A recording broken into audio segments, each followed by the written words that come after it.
Okay. അപ്പൊ ആ question തന്നെ വന്നു കഴിഞ്ഞാൽ മൈൽഡ് സ്റ്റീൽ, ഒന്നാമത്തെ ക്വസ്റ്റ്യൻ തന്നെ mild steel rod of 2 metre long, അതായത് mild steel rod of 2 metre long.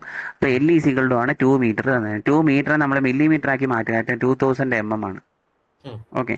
അടുത്തതെന്ന് പറഞ്ഞാൽ 3 സെന്റിമീറ്റർ ഡയമീറ്റർ. ഡയമീറ്റർ തന്നിട്ട് 3 സെന്റിമീറ്റർ ആണ്. 3 സെന്റിമീറ്റർ ആകുമ്പോൾ എത്ര mm? 30 mm. ഓക്കെ. അപ്പൊ നമുക്ക് അടുത്തെന്ന് പറഞ്ഞാൽ ആക്സിൽ ലോഡ് ഓഫ് ലോഡ് തന്നെ പി തന്നിട്ടുണ്ട്. പി 10 kN, 10 × 10³ ന്യൂട്ടൺ ആക്കി മാറ്റുക. അടുത്ത യങ്സ് സിഇസികൾ എത്രയാണ്? 2 × 10⁵ Nm²/mm² തന്നെയാണ് തന്നേക്കുന്നത്. അപ്പൊ എല്ലാത്തിനും നമ്മൾ mm² ഇതായി ഇത് ന്യൂട്ടൺ, കിലോ ന്യൂട്ടൺ ആക്കി. ഇനി നമുക്ക് പ്രോബ്ലം ചെയ്യാം. സ്ട്രെസ് ആണ് ചോദിച്ചത്. സ്ട്രെസ് ഈസികളുടെ ഫോമുല എന്താണ്? ആദ്യത്തെ സ്ട്രെസ് ഈസികൾ ഫോഴ്സ് ബൈ ഏരിയ, P/A ആണ് ഫോമുല അല്ലെ. പി തന്നിട്ടുണ്ട് 10 × 10³ ഏരിയ എത്രയാണ്? π/4 × d². ഡി എത്രയാണ്? 30². അപ്പൊ നമുക്ക് ആൻസർ കിട്ടി. ഓക്കെ. അടുത്ത രണ്ടാമത്തെ ക്വസ്റ്റ്യൻ എന്ന് പറഞ്ഞാൽ സ്ട്രെയിൻ ചോദിച്ചിട്ടുണ്ട്. സ്ട്രെയിൻ എന്ന് പറഞ്ഞാൽ delta L is equal to change in length.